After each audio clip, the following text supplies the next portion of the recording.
Bonjour à tous et bienvenue dans La Phase, votre podcast cinéma. Je suis avec Hugo. Bonjour Hugo. Salut. Aujourd'hui, on s'attaque à Avatar de feu et de cendres, le troisième volet de la saga fantastique de James Cameron. Un blockbuster déjà rentré dans la légende du 7e art et à voir en 3D pour un maximum de kiff. Le pitch de ce troisième Avatar, ça se passe quelques semaines après le second. On a toujours notre famille Sully qui a vécu un deuil puisque un des enfants est décédé. Il y a aussi le petit garçon Spider qui est donc un humain qui a été recueilli par cette famille et qui a besoin d'un masque pour respirer et manque de mourir à cause d'une défaillance de ce masque. Donc la famille Sully décide de partir, de quitter le peuple de l'eau chez qui elle s'était réfugiée dans le second volet de la saga. Malheureusement, durant le trajet qu'ils font pour retourner chez eux, le convoi dans lequel ils sont se fait intercepter par des pillards, le peuple des cendres. Et après, c'est le bordel. Le méchant colonel qui est ressuscité dans le second volet veut attraper Papa Sully, donc le héros du film, coûte que coûte. Les humains, eux, veulent toujours coloniser Pandora et massacrer un max de baleines aliens. Le chef du peuple des cendres la chef du peuple des cendres veut dominer Pandora également. Et le petit Spider, c'est le petit humain, là, c'est le fils du méchant colonel. Et en plus, il se fait coloniser par des champignons qui lui permettent de respirer sans masque. Donc, les humains le veulent pour comprendre comment faire pour pouvoir respirer sur cette planète. C'est intense comme scénario. Hugo, I see you, Hugo. Je te vois me fixer sans sourciller. Ai-je fait une erreur dans ce résumé de ce pitch somme toute intense? Alors je crois pas, alors c'est paradoxal, on va en reparler parce que là le scénario lu par toi paraît très complexe. Ouais. Or devant le film on se dit souvent que c'est quand même un scénario très très simple. Ouais. Donc on va reparler de ce contraste un petit peu entre la simplicité de plein d'éléments du film et puis l'inflation un petit peu de péripéties, de sous-intrigues qu'il y a dans ce film là, qui avait beaucoup moins d'ailleurs dans les deux films d'avant, qui étaient beaucoup plus simples narrativement.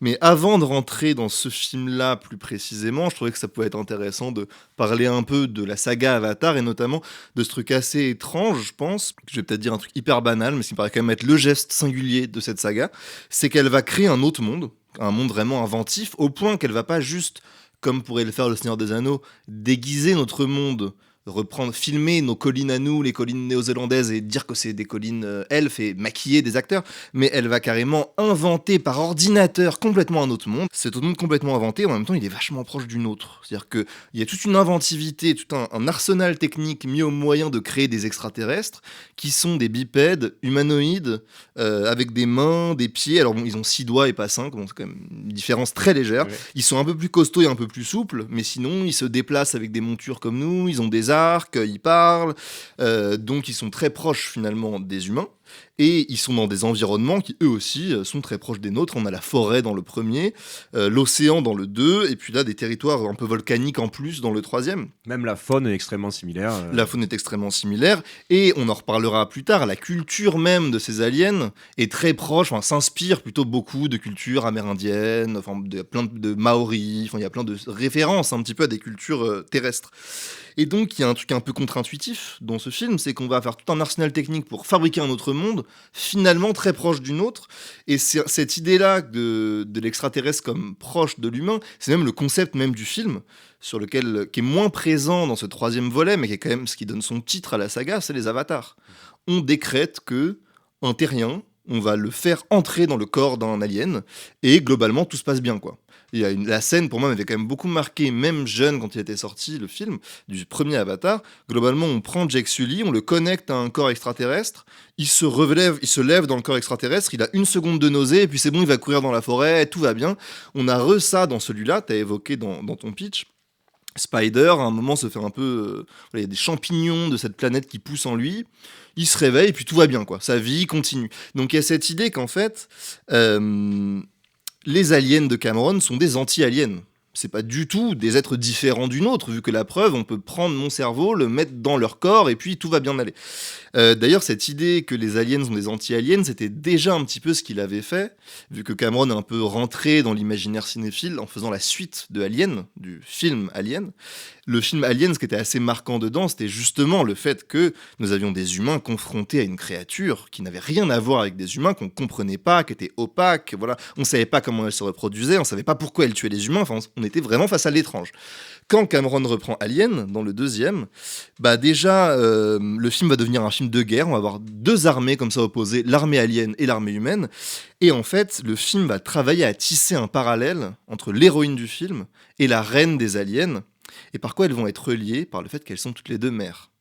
Alors Ripley est une mère adoptive dans Alien, elle a une petite fille avec elle, et puis on comprend que la reine des aliens s'occupe de ses petits. Ce qui veut dire qu'en fait, il a fait d'une créature alien un miroir. L'alien et l'humain, en fait, on est proches. Qu'est-ce qui fait qu'on est proches ? On a une famille. Chose qu'on retrouve quand même dans Avatar, c'est quand même marquant qu'on invente une civilisation alien et que l'unité, le motif central de cette civilisation, c'est la famille nucléaire. Vu que c'est la famille, papa, maman, les enfants. Donc voilà, je pourrais finir cette entrée un peu avec ça. Le monde Na'vi est vraiment un décalque du monde humain à un point assez marqué, au point qu'on se demande même vraiment ce que ce peuplade a d'extraterrestre, au sens littéral, ce qu'elle aurait d'étranger par rapport à nous, quoi. Oui, je pense que d'ailleurs c'est probablement fait très exprès ces similarités avec notre monde à nous, puisque ça permet du coup de partir dans un scénario qu'on connaît bien dans de nombreux films qu'on a déjà vus, un récit un peu assez manichéen, donc un peu cow-boy indien, bien mal, méchant contre gentil. Et ça arrange James Cameron, j'imagine, puisqu'il a un message à faire passer avec ce film. Complètement. Non, mais en plus, alors, le point intéressant, enfin plutôt original du film, c'est que, comme tu as dit, il reprend un récit hyper classique, mais il l'inverse. Effectivement, en fait, on a un récit d'invasion extraterrestre dans ce film, on a un récit d'invasion alien, sauf que l'envahisseur, c'est l'humain, et l'envahi, c'est l'extraterrestre. Ça, je dois admettre que c'est un peu original. Alors, je trouve quand même que depuis le premier film, Cameron fait une promesse qu'il ne tient pas, c'est qu'il fait une guerre entre deux cultures, et il décide de prendre comme héros un personnage qui est entre les deux. Ce qui devrait, pour moi, être une promesse d'ambiguïté. On va avoir un personnage qui est tiraillé, qui est pris dans des conflits de loyauté, etc. Ce qui est un motif connu de la science-fiction, hein, enfin, ou du fantastique. Gollum, c'est ça aussi, un personnage qui est pris entre le bien et le mal. Anakin dans Star Wars, il y a plein d'exemples. Dans Princesse Mononoke, on en a parlé aussi. Enfin, vraiment, ça. Mais il fait pas du tout ça. Jake, depuis le premier film, devient un Na'vi lui-même, prend complètement leur parti. Alors il me semble, dans le premier volet, il y a un peu une formalité de genre, il y en a 2-3 qui sont en mode « Oh non, tu n'es pas un vrai Na'vi », machin, bon, puis finalement, au bout de 20 minutes de film, on a expédié ça. Et depuis, le Jake est un Na'vi comme les autres, qui a une famille, qui a des enfants, qui est même un peu le chef des Na'vi, en fait, le chef, dans le cas, de sa tribu. Voir le Messie. Voir le Messie. Et donc, on a un récit qui nous a promis, avec la figure de l'Avatar, une sorte d'entre-deux, d'intermédiaire, de zone grise, enfin tout ça, que le film ne fait pas du tout, et on se retrouve avec un récit binaire, comme t'as dit, qui est d'ailleurs un peu la spécialité de Cameron, vu que c'est quand même, alors on va dire du bien de Cameron aussi, je pense, dans ce podcast, mais il a quand même toujours besoin que ses gentils soient très très très gentils, et que ses méchants soient vraiment très méchants, et c'est même ce qui alourdit ce qui, pour moi, sans ça, serait un chef-d'œuvre, qui est Titanic, ou Titanic, qui est vraiment un film que je trouve génial sur plein de plans. Il faut quand même que le méchant du film, qui est le mari qui était promis à Rose, là, bon, c'est pas juste un mari un peu bourgeois, un peu méprisant, qui est misogyne avec sa femme et tout. Il faut qu'il veuille tuer Leonardo DiCaprio. Il faut que, à la fin, quand il s'échappe dans les bateaux, il faut qu'il prenne la place des enfants. Enfin, il faut vraiment que ce soit le salaud intégral, quoi. Il y a aussi le défaut là dans ce film, hein, le méchant de Quaritch, là. Dans le premier, il m'avait quand même fatigué. Et d'ailleurs, je pourrais finir avec ça. Je crois que le seul vrai bon personnage de méchant que Cameron ait jamais fait, c'est les méchants de Terminator qui sont des robots. C'est-à-dire que parce que le robot n'a pas besoin d'ambiguïté. Au contraire, si c'est une machine à tuer sans ambiguïté, complètement lisse, là, il est très fort, Cameron. Mais ce qu'on accepte d'un robot, qu'il soit une sorte de machine froide, on a plus de mal à l'accepter quand il fait des humains. Et donc, ce qui fait que, je finis avec ça, ce récit promet une forme d'ambiguïté. D'ailleurs, Quaritch lui-même, on nous promet un peu que lui aussi va se retrouver dans la zone intermédiaire, vu qu'on voit qu'il devient un Na'vi, et que même il se met des tatouages là, de la tribu du feu, enfin on nous promet. Et puis bon, finalement, il est bien le gros méchant jusqu'au bout, il ne revient pas en arrière, enfin voilà, tout ça. Du coup, effectivement, récit très binaire, très manichéen, ce qui n'est pas forcément un problème, mais notons-le quand même. C'est vrai que c'est dommage parce qu'on frôle à plusieurs moments la profondeur de ce Quaritch qui quand même devient un peu allié à un moment avec Jake quand ils ont le même objectif, qui rencontre cette chef du peuple des cendres. Enfin, il aurait pu partir dans un autre sens, parce que même Jake essaye de le convaincre de devenir meilleur, de comprendre la vision des navis. Ouais. Et en fait, bon, non, on efface tout ça. Ça Effectivement, arrange. on peut quand même reconnaître, je rebondis sur ce que tu as dit, que dans celui-là, il y avait un peu ça dans le 2 aussi. Le méchant se voit ouvrir un peu plus humanité du coup n'est pas le bon mot, mais un peu plus de profondeur que dans le premier, où il était vraiment juste une sorte de gros colonel méchant. D'ailleurs, il avait vraiment la gueule de l'emploi, enfin, c'était très marquant. Du coup, moi, j'avais été très déçu de le voir revenir dans le deuxième, parce que j'étais en mode... C'est bon quoi, le personnage n'est pas intéressant. J'avoue que je viens dans ton sens, on lui offre un peu plus de moments de flottement dans celui-là. Je suis d'accord. Est-ce que ça arrange pas un peu James Cameron de mettre des gros méchants contre des très gentils? Ça permet pas un peu de massacrer tout le monde aussi à un moment? Avec plus de Ça nous facilité, permet de quoi. pas avoir beaucoup d'empathie. Ouais. Je pense, ça on va en reparler, mais en fait, globalement, les seuls personnages qui comptent dans ce film sont les membres de la famille. Oui, c'est ça. Alors, je mettrai un petit bémol, on les voit moins dans celui-là, mais dans le 2, il y avait les personnages des scientifiques humains qui étaient pas très développés, mais Ouais. qui étaient relativement sympathiques. C'est Dans sympa, celui-là, ouais. on a le gars là qui vient, qui veut sauver les baleines dans celui-là. Oui, voilà. Donc Ça sort un peu bon, de c'est nulle quand même part, pas des d'ailleurs, personnages extrêmement développés. Reconnaissons qu'ils existent, mais je suis d'accord pour le reste. Étant donné et c'est encore une fois, je vais pas reprocher ça au film, c'est le contrat du film. Nous sommes un film où on va se massacrer, on va se tirer dessus, on va sortir l'artillerie lourde. Bon, bah du coup, va y avoir du dommage collatéral, sachant que apparemment on ne veut surtout pas tuer les personnages auxquels on est attaché. On va voir que dans le film refuse à plusieurs reprises de tuer des personnages. Ouais, malgré des massacres énormes. après. Malgré des massacres énormes, et donc il faut pas qu'on soit trop attaché au reste. Je n'irai pas reprocher ça au film, c'est un peu la règle du genre, le Seigneur des Anneaux, machin. Même on a dit, même dans Princesse Mononoke, bon, on a quand même beaucoup de morts, ça fait partie du genre. Par contre, c'est vrai que il y a peu de personnages qui sont développés. Ça, c'est vrai. Ouais. Moi, ce Avatar 3, il m'a fait beaucoup penser à un autre film. Je Qui sais est pas Avatar 2 et Avatar 1. Exactement. Malgré l'intro du film qui aurait pu promettre autre chose, comme par exemple une Odyssée, Oui. ou des enjeux psychologiques au niveau de la famille qui devient un peu folle, qui commence à partir, qui commence à se séparer, à se diviser. Oui, très juste. Mais au final, bah non, hein, on a Avatar 1 et Avatar 2, quoi. Oui, bah c'est vrai. Alors, je pourrais lui reconnaître une chose à Cameron là-dessus, c'est qu'il assume. Je pense qu'il sait qu'en faisant ça, que tout le monde va lui dire. Mais je vais revenir un tout petit peu sur son geste un peu de base de Cameron. C'est que c'est marrant parce que il a vraiment un cinéma qui est un peu en tension entre un désir d'expérimentation visuelle. On peut quand même dire, pour le meilleur ou pour le pire, il y a beaucoup de plans de Avatar 3 et d'Avatar 2 et d'Avatar 1 qu'on n'avait jamais vus.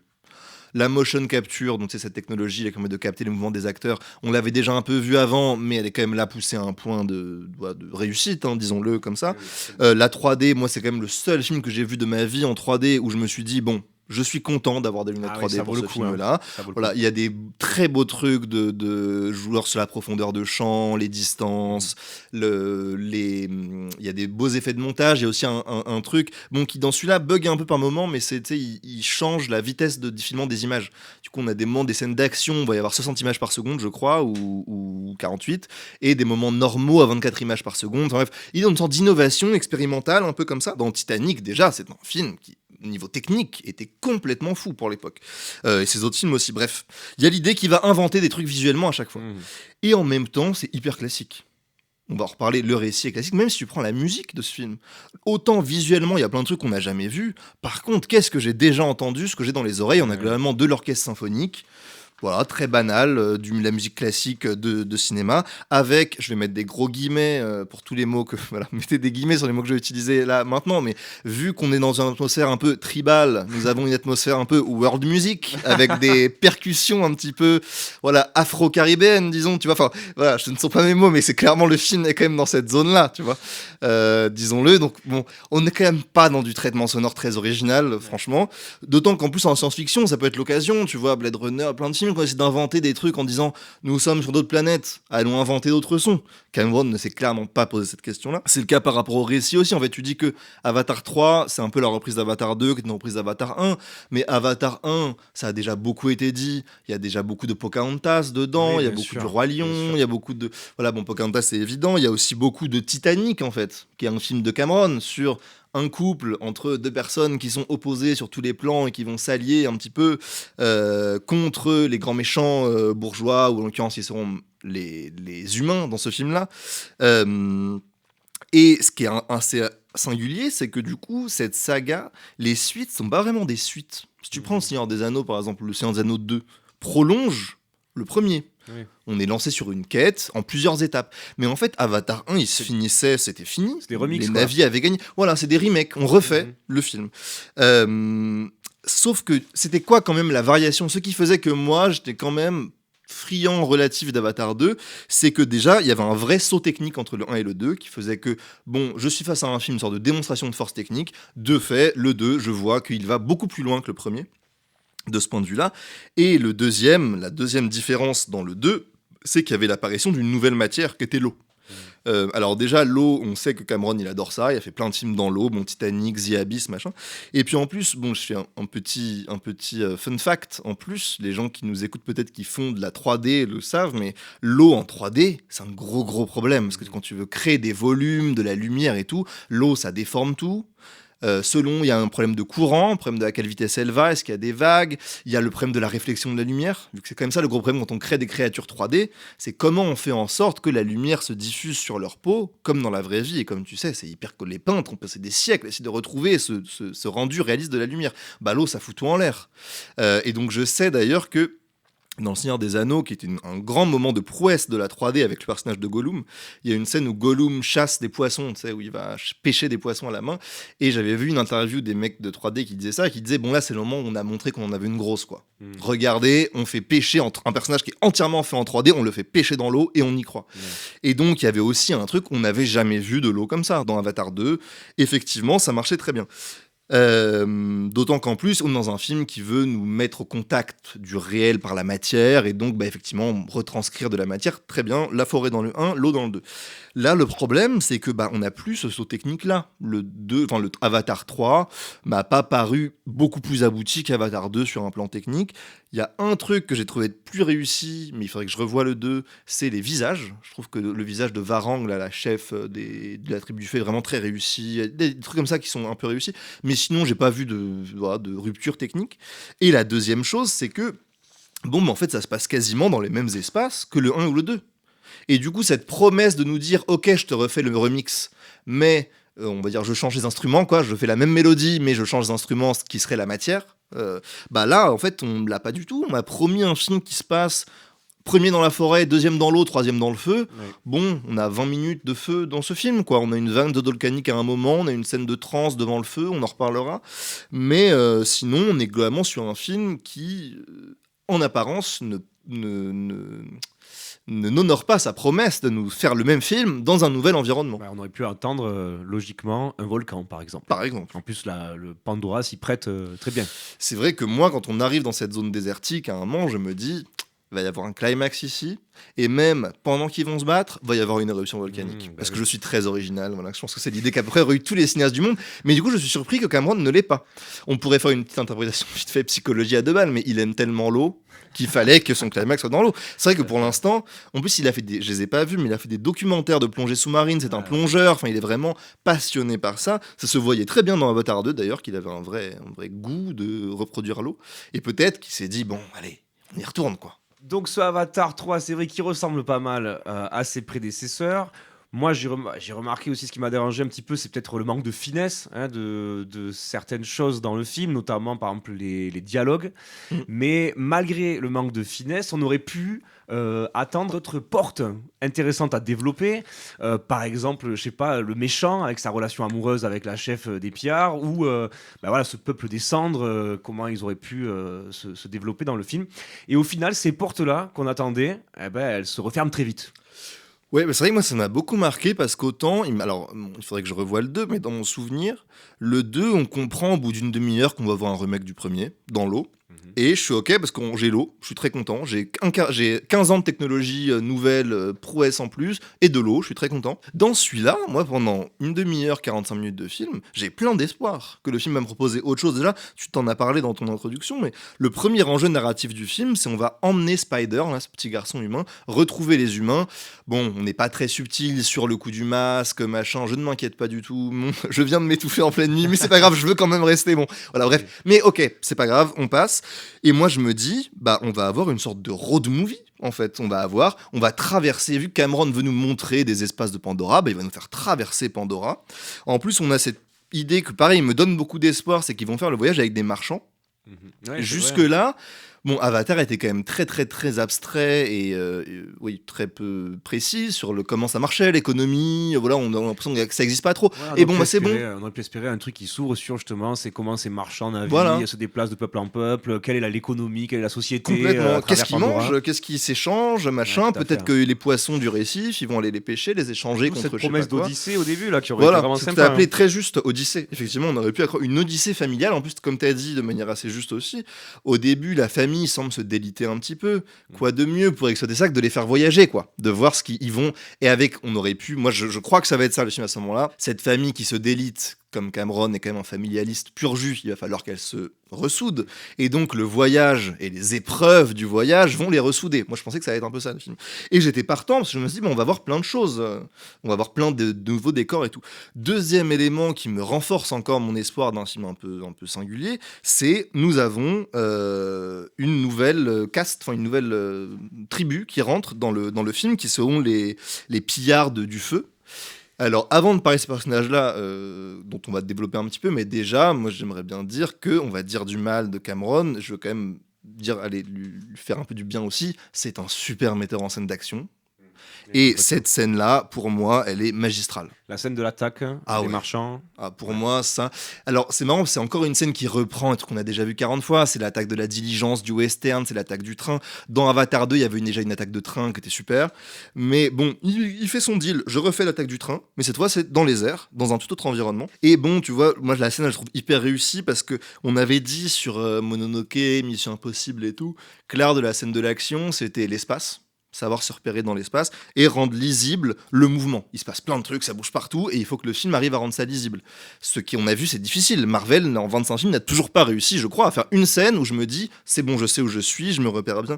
Bah là, il y a une idée hyper simple, je trouve, mais qui est super, c'est qu'il y a un dirigeable qui est rond, qui est dans le ciel, et on va jouer le fait que c'est censé être un moyen de transport, mais il est très lent, et du coup, vu qu'il est rond, les dragons vont tourner autour. Comme ça, on a un point fixe auquel on se repère. On est très bien repéré dans ce dirigeable, vu qu'on a eu un peu de temps dedans avant. Et les adversaires vont tourner autour avec cette idée. C'est quoi le problème? C'est que les adversaires, ils ressemblent aux alliés, vu que c'est des aides sur des dragons. Et ben, on en met des rouges et d'autres des bleus.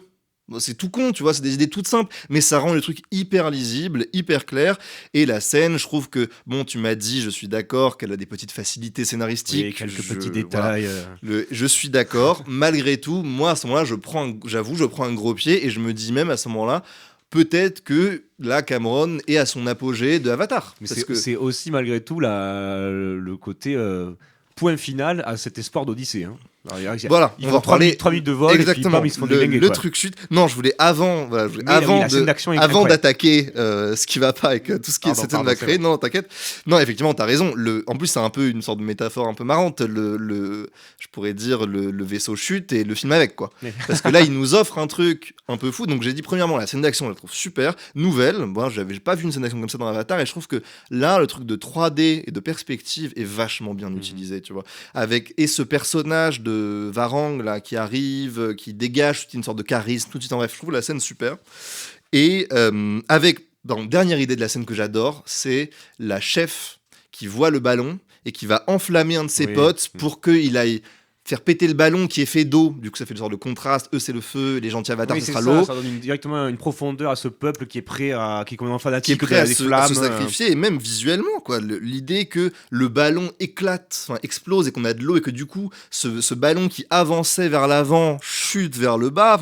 C'est tout ça. On a dit, je pense, la scène d'action, c'est de la dynamique, du mouvement, des inversions, des bascules de rythme et tout. Il y en a plein dans cette scène, quoi. C'est une scène toute simple, mais où il y a plein de moments de variation et tout.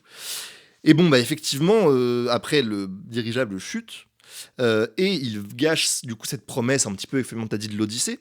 Pour moi, il y a une autre promesse qui se casse aussi. C'est l'idée qu'on va avoir un peuple tierce, qu'on va enfin, ce conflit binaire dont on a parlé, on va enfin avoir une sorte de troisième acteur, c'est-à-dire que peut-être qu'enfin, ce film ne sera plus un affrontement binaire entre bien et mal, mais ce sera trois camps avec leur intérêt propre. Et on sait qu'avec trois camps, on peut plus avoir le bien et le mal. Ça va être plus compliqué que ça. Et en plus, on rejoue un enjeu de l'histoire coloniale. On sait que le film n'est pas avare en signe pour dire je parle du génocide amérindien, je parle de la colonisation. Et bon, bah là, on voit un truc qui est très juste, qui est comment les colons vont exploiter les divisions du peuple colonisé. Parce que jusque-là, on n'avait que les gentils navires et les méchants colons. Bah là, tout d'un coup, on a le qualificatif gentil ne peut plus marcher avec le mot navi. On est plus compliqué que ça.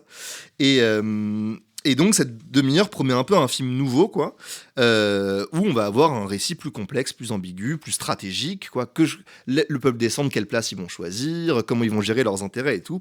Bon, Cameron reprend vite ses droits, le peuple descend, va juste s'aligner radicalement avec le camp terrien, voilà, ils vont juste devenir les mêmes, et on va reconduire finalement la binarité, et ce truc qui aurait pu créer de la complexité dans le camp des navis va finalement revenir à opposer les gentils navis et les méchants navis, selon leur race. Bon, on entre tout de suite dans des trucs un peu bizarres, d'ailleurs. Eux, ils viennent du feu, c'est des méchants. Nous, on vient de la forêt ou de l'eau, on est des gentils.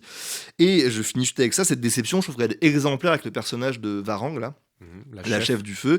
Je trouve que c'est une super réussite visuelle, ce personnage. Elle est hyper charismatique. Même psychologique, un peu folle, et à la fois avec qui a envie de se venger, qui part un peu dans tous les sens. Elle est tout de suite avec un statut un peu ambigu. Moi, elle m'a rappelé, du coup, c'est ça dont on parlait tout à l'heure. Tu sais, quand Cortés est arrivé au Mexique, il a utilisé une femme mexicaine qui s'appelait la Malingue, et comme traductrice et comme un peu bras droit. Et moi, j'ai cru que ça allait être un truc comme ça qu'elle allait se développer. Tu vois, un truc où chacun, ils ont leurs intérêts, lui et elle ont leurs intérêts, et ils vont être ensemble, pourquoi pas aussi coucher ensemble, vu qu'il y a un truc un peu érotique. Pour la première fois dans Avatar, on a une sorte de truc un peu érotique entre les deux, mais qui serait pas juste on est complètement alignés, on a des intérêts qui divergent et qui convergent aussi. Et le personnage, il s'affaisse complètement. Il est fascinant pendant 1 heure. Et à la fin, elle accompagne Quaritch. C'est un peu devenu le petit toutou de Quaritch. Elle n'a plus aucune singularité, plus aucune psychologie propre, quoi. Elle devient juste... Elle est complètement affadie par le film. D'ailleurs, elle disparaît quasiment du dernier tiers. Elle n'a que son petit affrontement, dont on reparlera sûrement plus tard, avec la mère de... Évidemment, vu qu'il y a 2 femmes, il faut qu'il y ait une rivalité entre elles. On va en reparler.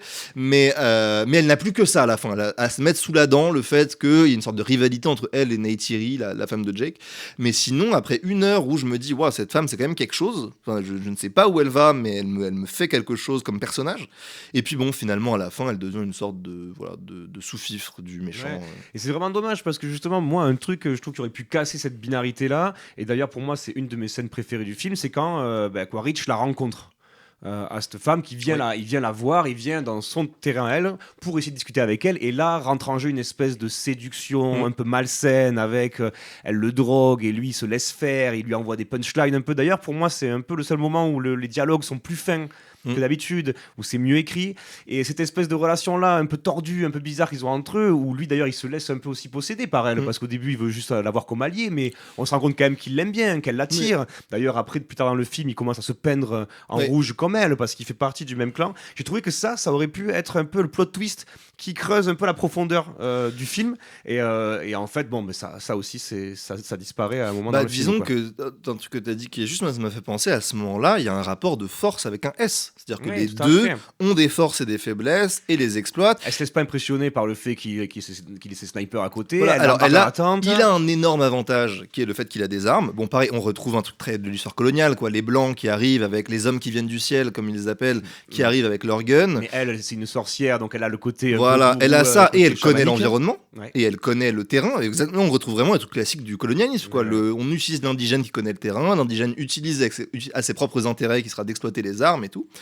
Tout ça, c'est très bien. C'est juste dommage que le film l'arrête ici, en fait. En plus, et je suis d'accord avec toi, que quand je revois Quaritch à un moment arrivé maquillé, je me dis, ça y est, il nous relance là-dedans. Il va se séparer de ses autres humains, il va commencer à partir dans une espèce de... Et on va finalement arriver à ce triangle qu'on attend depuis le début, qu'il y ait du triangle, qu'il y ait du jeu, quoi. Et non, finalement, à la fin... Mais c'est pour ça que je trouve qu'il y a vraiment un truc de possibilité avortée dans ce film, qu'il n'y avait pas dans le second film. Dans le second film, je trouve que c'est un remake du premier, qui assume son statut de remake. Dans celui-là, c'est comme s'il avait eu un peu peur qu'on lui dise quand même peut-être refais pas exactement le même film, ce qui aurait limite été préférable, parce que du coup moi je trouve ça dommage, quoi. Je suis juste en mode tu nous promets des choses pendant cette première heure. Je pense qu'une autre chose qu'il nous promet dans le film qui aurait pu être hyper intéressante, c'est le fait qu'on se débarrasse un peu des humains. Première chose, on fait arriver un autre peuple. Ça va être eux les méchants et puis les humains. Comme t'as dit, Quaritch qui devient lui-même un navi. et en plus déjà il devient un avatar, et en plus se maquille en peuple descendre, on aurait pu imaginer que du coup on va balayer un peu les humains de ce Et récit-là. en plus Jake lui dit mais essaye de voir Voilà, à travers les yeux de Navi. complètement. Il aurait pu essayer être à moitié possédé un petit peu par sa nouvelle apparence, Mm. quoi. Donc voilà, on nous promet ce truc-là, et moi je trouve que ça aurait été une belle idée de se dire, eh ben, les humains c'était nos ennemis, vu que c'est les ennemis du film, qu'est-ce qu'il y a de plus beau pour se débarrasser de son adversaire que d'arrêter de les filmer, quoi. Regardons juste Pandora, et complexifions Pandora en imaginant qu'il y aura des tribus qui seront ennemies les unes des autres. Et ça aurait été rendre hommage aussi à ses habitants de cette planète. Complètement. Quoi. Et à leur complexité aussi, Ouais. éventuelle. L'autre chose que le film offre dans cette chose de se débarrasser de l'humain, c'est le fait de tuer Spider. Au début, en fait, il a une sorte d'épée de Damoclès au-dessus de sa tête plusieurs fois. Première fois, il a son masque qui déconne. On aurait pu le tuer à ce moment-là. Deuxième fois, il se fait capturer par les humains. Il aurait pu à ce moment-là mourir. On sait pas trop. On aurait pu imaginer un truc qui le tue à ce moment-là. Et troisième chose, c'est à un moment, il y a la scène qui rejoue le sacrifice d'Isaac, quoi. Le papa, le Dieu demande à Abraham, tue ton fils s'il te Et là, plaît. pareil, on aurait pu avoir une profondeur de le fameux héros Jake Sully qui en fait tombe dans une névrose, dans une violence qui le rend Mais- beaucoup moins héroïque. Quoi. Ce qui surtout, je crois, je dirais plus loin que toi, ça aurait pas du tout été une violence irrationnelle que de le tuer. Attends, on C'est rappelle, quand même son fils adoptif. attends, hein. on rappelle que ce Spider, c'est le seul être qui, s'il est capturé, Pandora est intégralement colonisée par la suite. Parce qu'en fait, on comprend que, pour ceux et celles qui auraient oublié, mais en deux mots, ce petit Spider, du coup, il a un truc qui fait qu'il peut respirer sans masque, et que donc, si les scientifiques font des petites expériences sur lui, on pourrait le reproduire, quoi. On pourrait faire en sorte que les humains n'aient plus besoin de masque. Ce qui, pour moi, désolé, me paraîtrait, si cette situation devait apparaître, imaginons qu'elle se passe vraiment, me paraît pas du tout aberrant de dire une vie contre 1 milliard de vies. Ouais. Me paraît. Alors je dis pas que c'est bien, je suis pas en train de juger ça sur un plan moral, je dis Jake aurait pu le tuer d'une manière. Enfin, il y aurait eu deux choses. Il aurait pu le tuer. Je comprends que ce soit dur de café, mais il aurait pu. Ou il aurait pu, et c'est ça qui se passe dans le sacrifice d'Isaac, se dire qu'il faut le tuer, que c'est la seule solution, et quelque chose l'en empêche. Parce Ouais. que c'est ça, Abraham va tuer son fils, et puis il est prêt à le faire, et là il y a Dieu qui lui dit non, vas-y, en fait, t'inquiète, poteau, tout va bien, tu m'as prouvé que tu pouvais le tuer. Sauf que là, qu'est-ce qui fait que Jake il tue pas C'est Spider? l'amour familial. C'est qu'il est trop C'est gentil. trop gentil, mais c'est Et vrai. qu'il a deux choses, je pense, Cameron, qui l'empêchent de le faire ça, et donc qui gâche cette scène. Moi, c'est vraiment une scène gâchée. Il y avait deux options. Tu le tuais, mais j'entends, c'est un film Disney, machin, ok, j'entends. Ou alors tu trouves une solution extérieure pour qu'il ne meure pas. Là, c'est la gentillesse du personnage qui l'en empêche. On s'est plaint du manichéisme de ce film, là, ça va quand même très très loin sur le bon papa. Et aussi, c'est qu'il aime trop la famille. Ouais. Voilà. C'est inconcevable de tuer son fils adoptif. En plus, c'est censé être le bon père de Spider face à son mauvais père qui est Quaritch. Bref. On aurait pu utiliser la maman qui, en plus, depuis le début du film, est celle qui commence à vriller, à devenir un peu parano ou un peu folle, qui commence à péter un plomb et qui veut vraiment le tuer d'ailleurs, Spider. Elle veut tout le long. Et puis là, au dernier moment, non, elle veut plus. Ouais. Non, en fait, c'est inconcevable dans ce film qu'il y ait des. On va en reparler, mais qu'il y ait des vrais morts. Parce qu'en fait, les morts reviennent, ou ne meurent pas, ou etc. Vu que le méchant meurt, mais il revient. Les héros, enfin, en tout cas. Parce que tout les le héros, reste, non, ils voilà, sont non, décimés. je parle que des personnages avec un grand P, quoi, Ouais, ceux qui ouais. ont vraiment un statut de personnage dans le film. Et l'autre chose, c'est que la famille sera intouchable et qu'en fait, même si un personnage vrille dans la famille, ce sera toujours pour qu'il revienne dans l'ordre familial à un moment, et donc qu'on ne tue pas son fils, même si ce fils peut être le responsable de la mort de tout le monde. Ça me rappelle un peu ce qu'il y a eu dans, j'ai pas envie de spoiler, mais il y a un enjeu un peu similaire dans The Last of Us, le jeu vidéo, et dans la série aussi, je pense.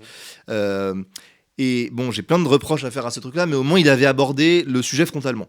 Qu'est-ce qu'on fait dans ce genre de cas? En fait, j'irais jusqu'à dire que ne pas tuer Spider est un acte extrêmement égoïste de la part de Jake. Je refuse de tuer mon fils, et en refusant de tuer mon fils, je mets en danger toute la planète. Cette chose-là n'est pas prise à sa juste mesure dans le film, qu'en fait, en faisant ça, Jake est un salaud.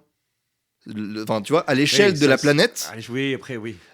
typiquement dans Last of Us, quand cette chose-là arrive, nous sommes tous d'accord pour dire que ce personnage est un salaud. Oui, c'est vrai. Parce qu'il massacre tout le monde en plus. Ah bah, je voulais pas tout révéler de la série à ce moment-là, mais je voulais laisser un flou, bref. Non, pardon, je voulais revenir sur un truc aussi. Il y a un autre truc que le film promet à un moment, et je crois qu'à un moment ça va être ça le climax, c'est qu'on va avoir un film de casse, un film d'évasion. Spider et Jake sont enfermés chez les humains. D'ailleurs, c'est super ce moment-là, ça aurait pu être super. Bien, ouais. On a un embryon de trucs qui serait super. Un nouvel environnement. En fait, tu m'as bien eu. Je croyais que le film allait se passer dans le feu. En fait, il va se passer chez les humains. Et ça, je trouve bête d'idée. T'as pas réussi à tuer les humains. Bon, bah vas-y, du coup. Autant y aller, autant filmer cette civilisation-là. On change tout, on devient un film d'infiltration un peu. Voilà, un film de casse, d'infiltration. On change de. Voilà, on fait un film d'évasion plutôt qu'un film de guerre. Ce qu'aurait été enfin une nouvelle respiration quoi, du film. Bon, bah là, c'est quand même expédié très vite. Moi, j'ai jamais vu une évasion aussi facile. Ouais, c'est rapide, on a les deux individus les plus précieux de la galaxie, Jake, qui est le criminel numéro 1, et Spider, qui a des milliards de dollars, des trilliards, l'avenir de l'humanité, effectivement. Spider, il s'échappe en dévissant une bouche d'aération. Il n'y a même pas une alarme, il n'y a même pas une caméra, il n'y a même pas de caméra dans son entretien. C'est quand même un peu ridicule. Ce qui encore me fait dire... J'ai un peu du mal à comprendre aussi pourquoi Cameron fait cette idée où je suis sûr qu'il aurait pu hyper bien la faire, cette scène d'évasion. Bon, bah là, c'est quand même fastoche. Il suffit d'un scientifique et d'une alien pour éclater toute la ville entière et faire s'échapper les deux prisonniers les plus surveillés de la galaxie. Enfin, tout ça est un peu absurde. Et c'est encore une de ces portes ouvertes que le film prend et ne suit pas pour revenir à son fondement, qui est la guerre entre les humains et les aliens. À un point où moi, je me suis dit que c'était un peu foutage de gueule, le fait de le remettre dans le même environnement que dans le deuxième. Quoi. Ouais, tu m'as déjà fait en beaucoup mieux une des batailles navales dans le deuxième. S'il te plaît, au moins mets-moi ailleurs, quoi. C'est dommage de quitter cette ville humaine qui a l'air en plus complexe, immense, un peu industrielle là, comme agréable du coup, hein, et de la faire disparaître très vite. Est-ce que tu voulais parler aussi de... Tu disais qu'on avait perdu les scènes d'exploration et de contemplation. Ouais, c'est vrai que je t'ai dit ça avant le film. Oui, non, mais je peux juste dire deux mots. Bah, c'est vrai qu'en fait, le premier et le deuxième film, ce qu'ils avaient parmi les choses les plus belles, bon, plein de reproches qu'on fait au troisième film sont déjà des reproches qu'on fait au deuxième et au premier, et il y en a d'autres à venir. Nous n'avons pas épuisé encore notre arsenal. Mais un truc assez beau du premier et du deuxième, c'est qu'on avait des scènes, notamment dans le deuxième, où on avait des scènes qui n'étaient pas des scènes d'action, où on explorait la mer, notamment l'océan, on nageait avec les sortes de baleines, là, les tourouks, je sais plus comment ça s'appelle, mais les sortes de grosses baleines.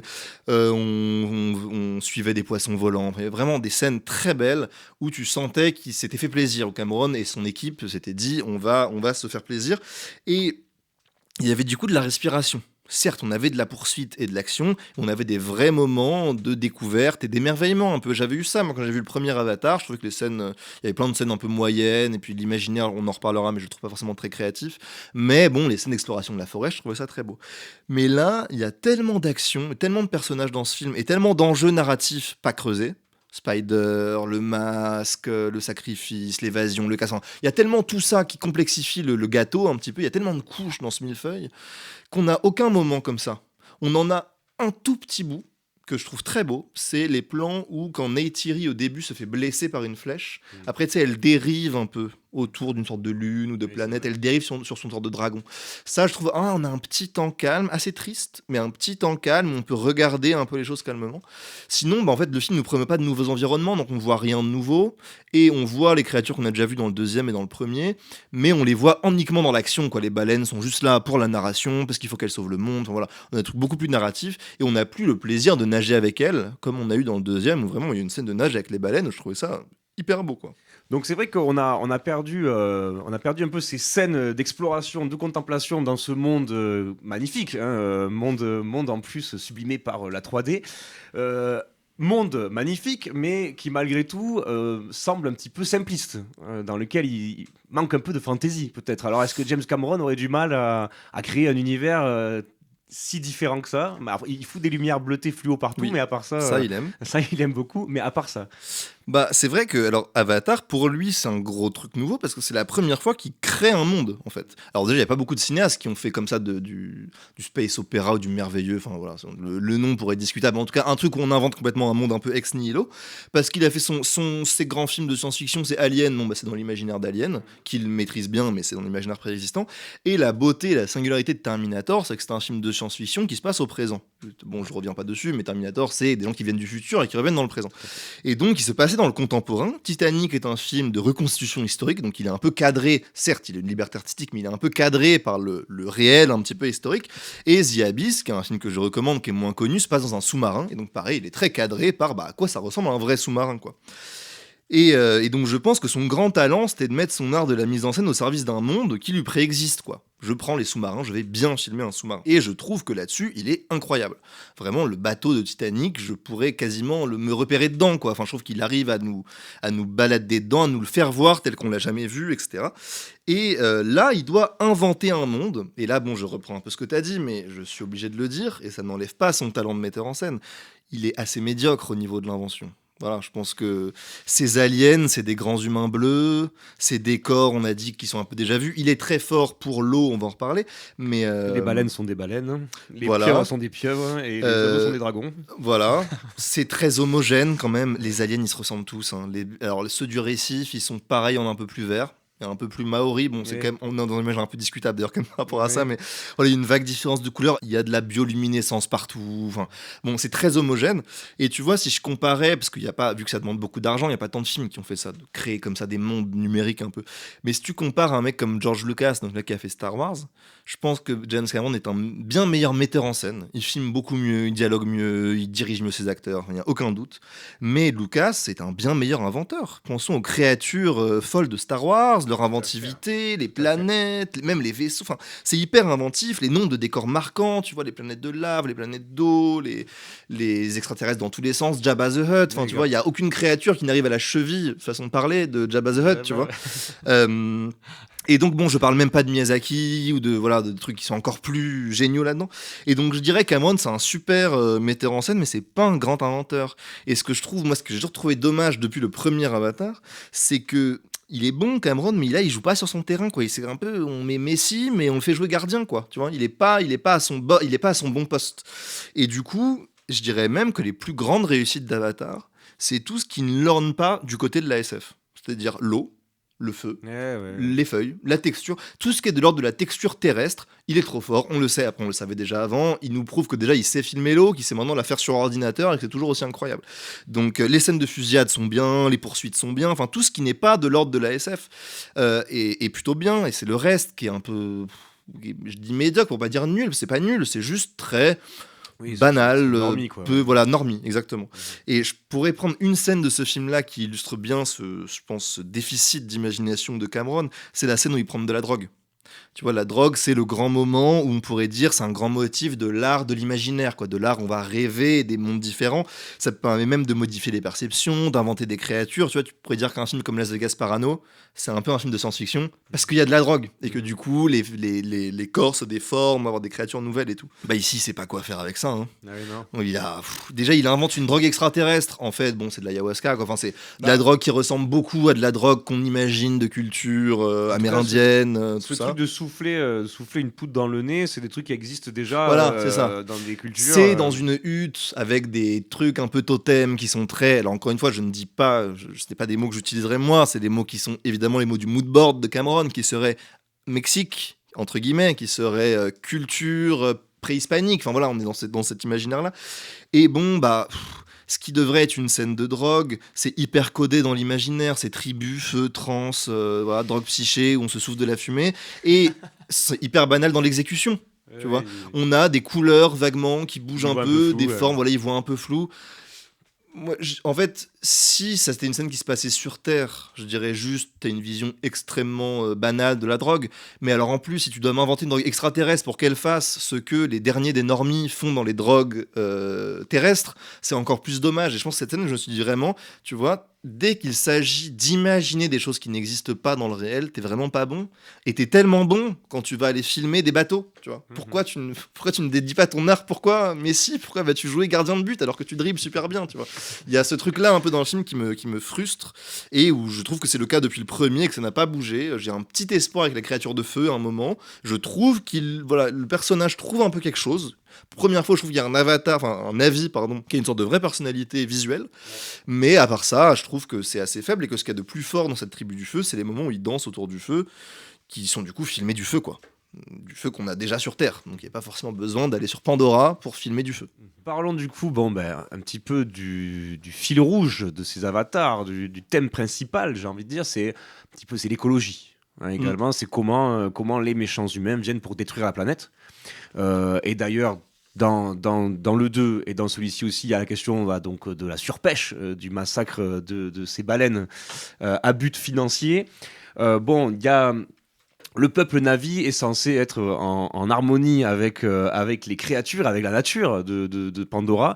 Moi, ce qui m'a fait un peu tilter, peut-être suis-je un salopard de wokiste, mais ce qui m'a fait tilter, c'est à quel point on met au centre du film la protection de la nature, de la faune et de la flore, et à quel point les Na'vi utilisent toutes les bestioles à leur portée comme armes de guerre, quitte à les massacrer toutes, et elles sont interchangeables. Ils sont tous en train de rider une monture dragon, ils l'adorent, ils lui font des bisous, puis après ils la font crever dans une bataille, ils en chopent une autre, et ainsi de suite, elles meurent toutes de façon horrible, et ça va de même pour absolument tous les animaux de ce film, qui sont utilisés comme armes de guerre et qui sont déchiquetés dans tous les sens sans que ça dérange personne.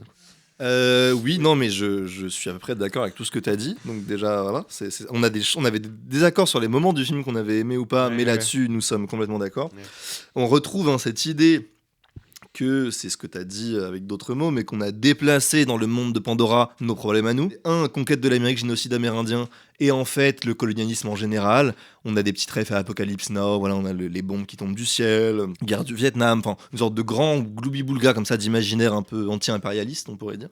Et en deuxième, on aura le problème écologique, le complexe militaro-industriel, nommé un peu comme ça comme tel dans le film, vu que c'est la civilisation humaine qui est complètement militarisée et qui veut détruire la nature.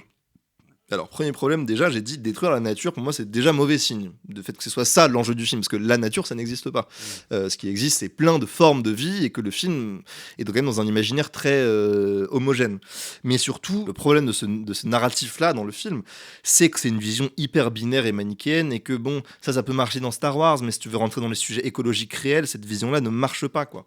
Là, on a vraiment les gentils Na'vi connectés à la nature contre les méchants humains. La mythologie Na'vi, c'est quand même une sorte de truc New Age, un peu néocolonial, où seraient les vrais gens connectés. Bon, les gens n'ont pas vu, j'ai fait des signes de guillemets en disant les vrais gens. Les vrais gens qui sont connectés à la nature contre les gens du faux, qui sont les gens du ciel, tu vois, c'est les déracinés, alors qu'on a les vrais enracinés qui sont connectés à l'arme. On est quand même dans un imaginaire, pour moi, que si je devais situé politiquement, on serait plus à l'extrême droite que dans le camp écologique, avec ce genre de concept-là. C'est d'ailleurs un peu réussi visuellement, mais quand ils sont dans la ville, il y a des écrans partout, quoi. Ces gens-là sont vraiment dans le faux. Tous à travers voilà, ils sont vraiment dans le faux, alors que les avatars, enfin les Na'vi, ils sont connectés par des fils aux arbres, donc eux, ils sont vraiment dans le vrai. Bon, c'est quand même pas très intelligent comme manière de concevoir l'écologie, et on peut le faire dans un cadre d'un film simple pour enfants. On a vu Princesse Mononoke est un film brillantissime sur sa manière de voir l'écologie. C'est pourtant un film que j'ai vu quand j'avais 8 ans et que j'ai adoré quand j'avais 8 ans, donc tu vois, c'est pas un interdit de faire du complexe à partir de ça. Et donc et même ça met un peu plus loin, parce que comme c'est binaire, il faut que la nature elle choisisse un camp. C'est-à-dire qu'on a cette scène de conseil, on en reparlera des créatures qui parlent, mais qui est quand même vraiment ridicule, où les créatures marines, comme dans un conseil humain, elles se mettent en cercle, quoi, et elles débattent, elles se disent « Ah, est-ce qu'on rentre dans la guerre ou pas ? Bon, allez, nous sommes la nature, nous rentrons dans la guerre. » Et en fait, la nature se range du côté des Na'vi, prend un camp moral, quoi, elle devient un peu morale, et elle va même être une sorte de Deus Ex Machina à 2 reprises, vu que c'est elle qui permet à Spider de survivre. On sait pas pourquoi elle l'aime bien, quoi. Voilà, lui il crève. Bon, les autres humains, comme t'as dit, on en a vu mourir des pelletés, mais lui, il est bien. Donc elle le sauve. Et c'est elle qui résout le conflit à la fin. Donc on a 2 fois la nature qui arrive de nulle part, la nature, je mets des guillemets, qui arrive sauver un petit peu le film. Et en fait, je dirais que Cameron, il reprend exactement l'axe anti-écologique sur le rapport à la nature, et juste il l'inverse. L'axe anti-écologique fondamental de l'Occident, ce serait de dire on voit la nature comme un ennemi à dompter. C'est sa sauvagerie, c'est la barbarie, et donc nous sommes la civilisation et nous allons dompter cette nature-là. Et bah lui, il fait l'inverse. Il dit la nature, c'est le camp du bien. Pour les Occidentaux, c'était le camp du mal. Moi, je vais dire la nature, c'est Pachamama, c'est le camp du bien à défendre. Et donc, il la place sur un plan moral. Si on pense, c'était quoi le très beau geste de Miyazaki dans Princesse Mononoke, c'est justement que la nature n'avait pas de camp. Ouais. L'esprit de la forêt, c'est pas un gentil. C'est une créature hyper puissante, hyper belle, hyper noble, tout ce qu'on veut, mais c'est pas une créature sympa. Elle est complètement indifférente à la mort des humains. Et c'est quand même ça, je trouve que ce qui est de beau aussi dans la nature, c'est son indifférence, quoi, à notre sort à nous. Je pense que Eiwa, là, ça s'appelle comme ça, il faut lui donner un nom de dieu, est complètement indifférente au fait que les Na'vi meurent ou pas. Elle a des arbres, elle a plein d'autres choses, tu vois. Ça m'a fait penser aussi à Totoro dans Princesse Mononoke, tu vois. À Totoro dans Totoro, qui est aussi une créature silencieuse, qui n'est pas là pour choisir un camp. Et même quand Totoro va aider un peu les humains à la fin, vu qu'elle va elle va aider les petites filles, enfin elle va aider la grande sœur à retrouver sa petite sœur. Bah c'est juste un moment de passage dans le film, mais ça ne l'engage pas plus que ça avec les humains. Et donc là vraiment on a une vision binaire qui ne permet pas de capter la nature, là où Miyazaki respecte l'opacité de la nature, son indifférence. Bon, Cameron s'en fout et je pense que ça l'intéresse pas tellement, j'ai l'impression, ce sujet de la nature, parce que sinon il en parlerait pas, il la montrerait pas comme ça, quoi. Oui, oui, bah, d'ailleurs, ça revient aussi que si ça l'intéressait tant que ça, il ferait peut-être pas crever toutes les bestioles de façon Oui, ignorante. pardon, t'avais dit ça, effectivement, c'est hyper juste. En plus, j'ai pensé, t'avais aussi, je vois que t'as des trucs qui reviennent, enfin des petits motifs que tu retrouves, parce que je me souviens que t'avais marqué dans Mononoke le fait que San, la princesse, là, disait au héros que il exploitait aussi son animal à lui, sa monture, et qu'on montrait l'ambiguïté. On ne pouvait pas être pour ou contre la nature. On a des rapports d'exploitation à elle qui sont toujours ambigus, compliqués, gris, nuances de gris, tout ça. Bon, là, on nous vend qu'ils sont hyper connectés à la nature et qu'ils respectent trop les animaux. Globalement, les animaux sont des montures qu'on envoie effectivement se faire trucider sans aucun problème. Donc il y a un truc intéressant avec ces baleines là, c'est que bon, elles sont pacifiques et puis elles décident au final de prendre les armes contre les méchants humains, ce qui pourrait avoir une dimension politique intéressante. Quelle est la place de la non-violence dans la lutte? Bon bref, on parlera pas de ça, c'est pas le sujet. Par contre, ce qui est intéressant, c'est que ce film qui tourne beaucoup autour, oui, de la paix au final, hein, de ces navis, de ces peuples qui sont en harmonie. Bon, bah, c'est un film où ça se dégomme la gueule quand même assez vénère pendant 3 heures. Hein. Oui, bah là on est on est dans une contradiction. Ce serait un peu facile de juste lui dire bon, tu fais un film où tu veux défendre le bien, mais tu ne montres que le mal, enfin ce genre de choses. Moi, il y a quand même un truc, mais c'est par rapport à ce que tu viens de dire sur le fait de filmer que la guerre. Or, on avait dit dans le deuxième et le premier, il y avait quand même des petits moments d'exploration, d'harmonie qu'il n'y a plus tellement dans celui-là. Mais évidemment qu'il y a une contradiction massive dans ce film, qui n'est pas forcément un reproche, mais qui est quand même un truc à signaler, c'est que Cameron ne fait que condamner le complexe militaro-industriel, la technique humaine, tout ça. Ce film, déjà, bon, est une sorte de prouesse technique intégrale, c'est-à-dire que c'est quand même, il y a une forme d'ironie, je ne dis pas que c'est mal en soi, c'est quand même un peu intéressant de se moquer des ordinateurs, de se moquer des complexes militaro-industriels machin, et d'être la figure de proue du cinéma industrialo, enfin tu vois, industrialo-économique. D'envoyer les gens mettre des lunettes 3D voilà, dans des immenses écrans. Voilà, et puis même le fait, si tu veux, de dire un truc sur il faut être connecté à la nature, mais de plutôt qu'aller la filmer, la reconstituer sur ordinateur, je dis pas ça. Je vais pas faire. Pour moi, ce serait un peu hypocrite de dire du coup c'est nul. Je note que c'est pas inintéressant comme remarque. Ouais.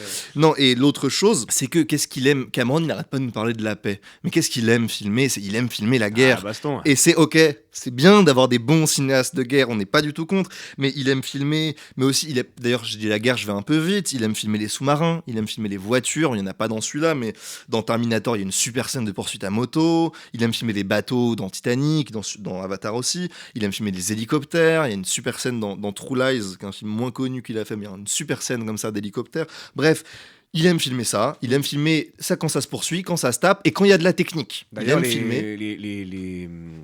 Les véhicules humains sont extrêmement bien faits, extrêmement détaillés, très créatifs. Très beau. Hein. Ouais, très beau. Mais tu vois, il adore faire ça. Et c'est aussi pour ça que j'étais déçu qu'il ne passe plus de temps dans la ville, parce que je pense que ce serait ça où il serait le meilleur. Et donc tout ça, c'est très bien. Il faut qu'il y ait des gens qui savent bien filmer, je sais pas, les armes, les bagnoles, tout ça. Il le fait super bien.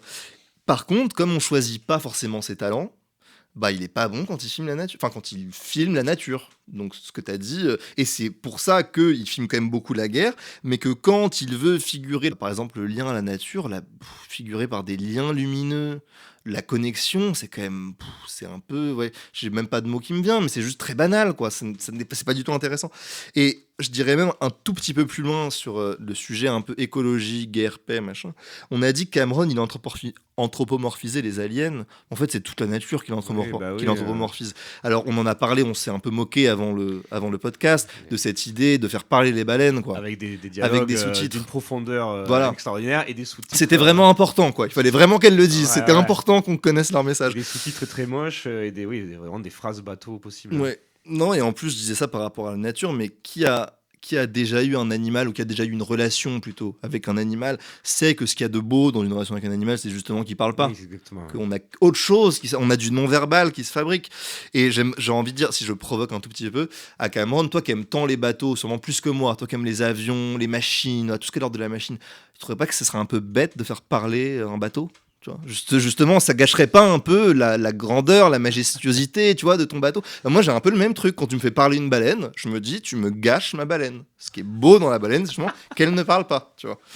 Arrêtez de gâcher les baleines d'Hugo comme ça, Voilà, c'est terrible. c'est un beau fantasme pour moi, la baleine. Non, et en plus, je disais, non seulement Avatar, c'est quand même beaucoup moins divers que bien des œuvres de fantasy, de SF, de merveilleux, tu vois, je trouve ça infiniment moins divers et inventif que Le Seigneur des Anneaux, Star Wars, Philippe K. Dick, bon, tout ce qu'on veut, mais c'est aussi beaucoup moins riche que la vraie nature, quoi.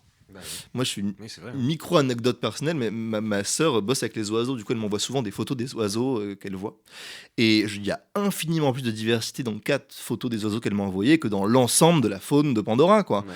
Parce que la nature est beaucoup plus vaste, elle n'est pas toute bleue, la nature. Elle n'est pas toute bioluminescente, elle est beaucoup plus diverse. Et pour moi, ouais, faire un film qui s'intéresserait vraiment, y compris dans un registre de l'imaginaire, du blockbuster, machin, bah ce serait honorer un petit peu ça, quoi. Honorer un petit peu le fait que toutes les créatures doivent pas être bleues, luminescentes, hyper belles, magnifiques, tout ça. Et surtout qu'il passe un bon moment dans la jungle et que c'est justement le lieu où il y a le plus de diversité. Ouais, tu vois, on n'en voit pas grand chose. Dans le 1, on voyait pas beaucoup de choses non plus, tu vois, c'est quand même dommage. Il y a peu de diversité, du coup, entre guillemets, humaine avec les navis, qui se ressemblent un peu tous. Il y a peu de diversité de la faune, de la flore. Et la seule chose, on y revient, qui réussit complètement Cameron, c'est les textures. Voilà, là, il est trop fort. Tout ce qui est pas de l'ordre d'une invention, et c'est peut-être pas un hasard, c'est d'ailleurs les 2 derniers films s'appellent La Voix de l'eau et de Feu et de Cendre, comme si c'était ça le vrai sujet du film. C'était ça le truc qu'il a voulu filmer, qu'il a voulu faire en 3D, c'était l'eau et le feu, et qui serait un peu du coup son vrai sujet, auquel il a, moi j'ai l'impression, passé beaucoup plus de temps, de réflexion sur comment filmer le feu que comment filmer la faune, parce que comment filmer la flore, parce que là-dessus il est quand même pas très très créatif. Bon, mais du coup, pour terminer, on va parler un petit peu de ce qui surpasse tout le reste, hein, ce qui prend le dessus sur tout, ce qui est intouchable, ce qui autorise d'ailleurs des milliers et des milliers de morts et la destruction de tout. Bon, ben c'est la famille.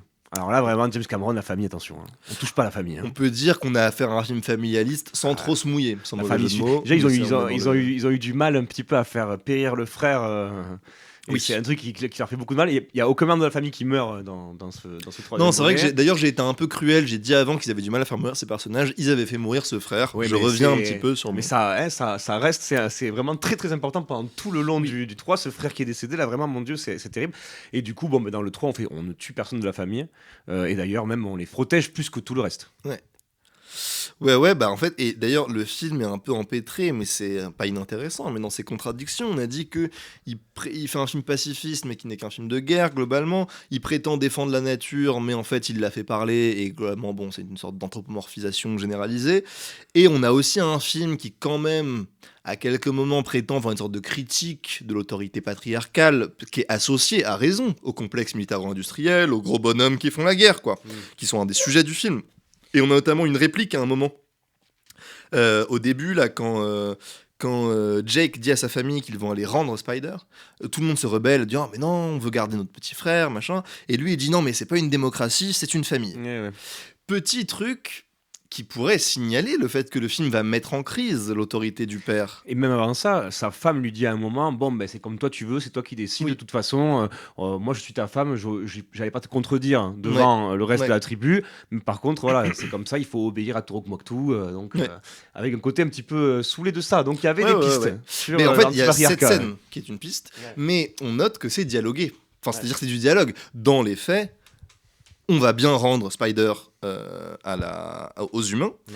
Et je dirais aussi que Jake a raison dans ce débat. De fait, ce Spider a failli mourir. Donc, évidemment qu'il faut aller le rendre aux humains pour pas qu'il meure. Enfin, tu vois, ce qui est un peu frappant, c'est que c'est au moment où il fait une décision absolument rationnelle, juste, que tous les spectateurs partagent, qu'on nous dit il la fait pas débattre. Oui, mais bon, d'accord, il faut sauver le monde, il n'y a pas besoin de débattre, tu vois. Enfin, tu vois ce que je veux dire. Donc, il y a un truc il nous envoie des petits signes, un petit peu des petites étiquettes. Regardez, on va critiquer un petit peu l'autorité patriarcale. Et en fait, pendant tout le film, c'est bien le papa qui est le Oui, héros, c'est c'est lui bien le le héros. père qu'on va suivre. C'est lui le boss. En plus, il a vraiment un caractère quand même de gros américain. Hein. Oui. C'est vraiment, c'est le moins navi de tous, c'est Oui, le plus oui. cow-boy de tous. Non, mais d'ailleurs, moi, il y a un truc qui m'a un peu désolé dans ce film. Alors, c'était déjà le cas dans les deux premiers, mais alors dans celui-là, je trouve que c'est particulièrement marquant. Parce que Cameron, c'était un peu un des seuls dans le monde du blockbuster, dans le monde du gros film américain, à avoir créé des vraies figures féminines. Sarah Connor en Terminator, c'est comme elle, vraiment l'héroïne du film. Bon, dans Alien aussi, dans Alien, c'est pas lui qui l'invente, mais c'est quand même lui qui l'a fait vivre aussi. Dans Titanic, très grand personnage, le personnage de Rose. L'héroïne, encore une fois, je réinsiste, The Abyss, qui est un super film, qui est une héroïne aussi dedans. Et là, quand même, les femmes dans ce film, c'est dur, hein. c'est Ouais, dur. c'est dur. En plus, on a une sorte. Le film va opposer comme ça un petit peu d'un côté les hommes, de l'autre les femmes. On a vraiment un double jeu. On a Neytiri contre Varang et Quaritch contre Jake. On a vraiment ces deux trucs-là. Alors. Même la chef la chef des humains, là, elle pourrait avoir une place plus importante, elle sert à rien. Bon, Hein. elle sert à rien. Non, je pense qu'on est vraiment dans ces deux trucs-là. On a une opposition un peu très banale entre hommes et femmes, notamment si tu prends Jake et Neytiri, ce serait quoi qui les distinguerait? Jake, c'est l'homme de la stratégie. C'est l'homme de la raison, c'est l'homme qui est froid et lucide. Neytiri, elle est consumée par la perte de son fils comme Phèdre, quoi. Elle est vraiment, elle est impulsive, elle est bestiale, elle est mutique. Elle devient même un peu raciste, hein, parce qu'elle veut se débarrasser de Spider, non pas parce que il faut sauver la planète, machin. Elle veut s'en débarrasser parce qu'elle considère qu'il est responsable de la mort de son fils, alors que c'est un gamin de 16 ans. Enfin, tu vois, elle est complètement irrationnelle, quoi. D'ailleurs, ce débat qu'ils ont dans se débarrasser de Spider, ils veulent tous les deux faire la même chose, Jake et Neytiri, pour des raisons différentes. Jake les fait par altruisme, Neytiri les fait par un peu sentiment un peu animal, quoi. Je veux tuer celui que je vois comme responsable de la mort de mon fils. Et d'ailleurs, le film va organiser comme ça, il va être structuré dans un schéma de double opposition entre les hommes d'un côté, donc Jake et Quaritch, et de l'autre côté les femmes, Neytiri et Varang. Pour une mini parenthèse, on retrouve ça aussi quand Quaritch parle de la mère de Spider. Il lui dit oui, ta mère tu l'as pas connue, mais alors c'était compliqué de vivre avec elle parce qu'elle était un peu sauvage, mais c'était une super meuf, quoi, tu vois. grave. Non, c'est vrai qu'elles sont toujours cernées sur le motif de l'irrationnel. Alors je mettrais de côté, on va être un peu plus subtil, il y a des personnages secondaires, notamment les enfants, et il y avait le personnage de scientifique dans la deuxième, enfin il y avait mais on va dire dans les personnages centraux de ce Avatar là. On a du coup une opposition comme ça qui circule depuis le début entre Neytiri et Varang. Depuis qu'elles se voient dans le ciel, ce sont deux femmes, leadeuses, elles sont ennemies, et on a comme ça, c'est elle d'ailleurs, c'est Varang qui tire sur Neytiri, qui la blesse au début, et on a vraiment l'opposition entre la maman et la putain, quoi. Varang, c'est la célibataire libidinale, qui drague, qui couche avec des hommes par intérêt, enfin vraiment c'est la putain, quoi, dans l'imaginaire un petit peu obtus de ce film, et Neytiri, au début elle est en deuil, parce que c'est une bonne maman, beaucoup plus en deuil que les autres. Ensuite, elle va sauver son mari, parce que c'est une bonne femme de son mari. Et c'est quoi son dernier acte du film? Elle va faire accoucher une autre femme. Ce qui est d'ailleurs, je mets une parenthèse, une bonne scène, je trouve. Je trouve que c'est une scène vraiment réussie dans ce truc qui est un remake de la scène d'avant, enfin du film d'avant. On a une scène un peu inventive, l'accouchement en même temps que la mort, c'est assez beau. Mais bon, ce personnage-là, il a pas grand-chose d'autre à foutre que des fonctions vraiment strictement je suis une mère, je suis une femme. Et de l'autre côté, on a l'opposition entre les deux bonhommes, mauvais papa, bon papa, Jake et Quaritch. Et t'as remarqué, quand les deux se parlent, ils sont calmes, ils sont assis, ils ont une discussion entre hommes, tu vois. Alors que quand les deux autres, elles se parlaient pas, elles se crient, elles faisaient comme ça depuis le début. Ouais. On a les animaux impulsifs et les bons hommes stratèges. Et je dirais que ce que je reproche au film, c'est pas seulement d'être patriarcal et misogyne, parce qu'il y a des films qui sont intéressants, qui sont créatifs dans leur misogynie, c'est-à-dire qu'ils pourraient nous donner au moins une vision problématique mais intéressante des rapports hommes-femmes. Mon problème, c'est juste que c'est banal, quoi. Ouais, c'est juste que t'es misogyne, patriarcal, comme beaucoup de films, ok, pourquoi pas, mais t'es d'une banalité d'interprétation de ce que ce serait l'homme et de ce que c'est que la femme, qui est un peu dommage. Je reviens sur le personnage de Varang, bon, qui était prometteur et qui finit par être la sous-fifre, la suiveuse. Et aussi sur le fait que Cameron, jusque-là, avait toujours été assez créatif dans son imaginaire genré, on va dire. Même ça veut pas dire qu'il n'était pas sexiste par l'endroit, mais il l'était d'une manière assez intéressante, qui crée des personnages intéressants. Là, quand même, ce personnage de Neytiri, il est pas intéressant, quoi. C'est vraiment, je suis triste parce que mon fils est mort, je sauve mon mari parce que c'est mon mari, mais elle a rien d'autre que ça, quoi. Elle aurait pu l'avoir un peu au début, quand tu sens qu'elle commence à vriller un peu psychologiquement. Il aurait Elle aurait fallu pu la faire rentrer dans vriller. une souffrance voilà, psychologique qui la dépasse. D'ailleurs, pour continuer un peu sur ces oppositions hommes-femmes un peu basiques, c'est aussi le cas dans la fratrie Sully. Hein. Complètement. Le fils est aventurier, La tête brûlée. voilà, et la fille est la sagesse qui va se connecter Mm. à la nature pour réussir à sauver tout le monde. Complètement. Alors ça, pour le coup, c'est extrêmement... je suis d'accord que c'est extrêmement genré et assez banal. Assez basique, Je quand même. sauverais le fait que je trouve que le personnage féminin, elle s'appelle Kiri, je crois, Mm. est un peu travaillé. Non, elle est intéressante, oui. Déjà, alors il y a un truc intéressant, d'ailleurs, une des magies de ce film, on va recommencer à dire des trucs intéressants sur ce film, enfin plutôt bons sur ce film-là, une des magies de cette performance capture, c'est qu'on peut faire jouer des acteurs de n'importe quel âge. Mm. Et donc en fait, celle qui joue cette petite est une actrice de 70 ans, Ah. qui était celle qui jouait la scientifique dans le film d'avant. Ah oui. Ce qui est quand même parce que du coup je connais cette actrice, c'est celle qui joue dans Alien aussi, enfin du coup je la reconnais dans un enfant de 10 ans, Ouais, ce ça, qui est c'est une cool, hein. quand même très belle idée. Je reconnais dans un corps de 10 ans une femme de 70 ans, avec cette idée qu'un peu à tous les âges à chaque âge on a tous les âges, enfin, tu vois ce truc, cette Mhm. technologie qui permet d'incarner ce truc là, ça je trouve c'est super, très belle idée de faire ça. Et tu vois là on reparlait de mon problème, je suis d'accord que cette petite fille et ce petit garçon sont assez genrés de manière assez sexiste, Mhm. mais c'est bien fait. Les Oui, deux oui, personnages, c'est ça. j'y crois. C'est une bonne tête brûlée, je pourrais dire. C'est une bonne chamane connectée à la nature. Elle est un vrai personnage. Neytiri, moi, ce que je lui reproche, c'est pas d'être une mère et d'être une femme. Enfin, il y a des femmes au foyer, ça existe, pourquoi pas. Mais c'est que c'est un personnage qui existe vraiment. Voilà, moi, c'est ça que je lui reproche, d'être une sorte de personnage qui n'a pas vraiment d'existence propre et qui n'existe que par rapport à Jake dans son rapport avec lui. Alors que là où je trouve que le personnage de la fille, c'est un Tout à vrai fait. personnage qui d'ailleurs... je pourrais peut-être finir avec ça, mais ces moments où elle est projetée dans le monde de la nature, là, tu sais, où elle marche, Mhm. c'est très peu inventif, je trouve, sur la forme, c'est quand même très banal, et c'est très dommage, parce qu'il y avait de quoi faire une super scène psychédélique à ce moment-là. Ouais, Ça veut dire complètement, quoi, ouais. se connecter dans les entrailles de la nature? Je rêverais de savoir ce que, je sais pas, Gaspard Noé, Lynch, on aurait pu plein de noms, même Peter Jackson, le gars de Seigneur des Anneaux, je serais hyper curieux de savoir qu'est-ce qu'il aurait fait avec cette idée-là. Là, bon, elle marche contre le vent, j'ai déjà vu ça 40 fois, je suis pas spécialement emballé, alors que j'aime bien le personnage. Ouais. Voilà. Bon, ben nous, on a réussi à faire une performance aussi, puisqu'on a fait 3 heures de Ouais, podcast ouais, également. on s'est adapté, à la durée du film, c'est Exactement. terrifiant. Merci beaucoup, Hugo. Tu as un truc à rajouter ou tu penses avoir fait le tour? Non, je rajouterais un tout petit truc, mais qui serait un petit peu un mot de conclusion. Là, pour le coup, vraiment, Ouais. on va faire pas comme dans le film, le méchant ne reviendra pas 4 fois. On va finir toi le cette méchant. fois-ci, voilà. Non, bah oui, on l'a été un peu. En fait, justement, je reviens pour aussi un petit peu équilibrer les Oui, comptes. oui. C'est de dire, je trouve pas que ce soit un mauvais film. Non, Avatar non, 3, c'est si moi je suis honnête. j'ai kiffé le voir, hein, vraiment, c'est agréable Ouais. comme expérience. Hein. Il y a pour moi une très grande scène qui est la scène voilà, du dirigeable que j'aimerais même bien revoir indépendamment, mais bon, je voudrais l'avoir en 3D et tout ça, donc c'est compliqué. Mais et il y a plusieurs moments que je trouve quand même assez réussis. Mais le problème, c'est que déjà, il est moins bon que les deux premiers. Il est moins inventif, il est moins bien construit, il est moins bien rythmé. On a dit, il y a 40 sous-intrigues qui sont pas très développées, machin. Il y a plus de scènes de contemplation, tout ça.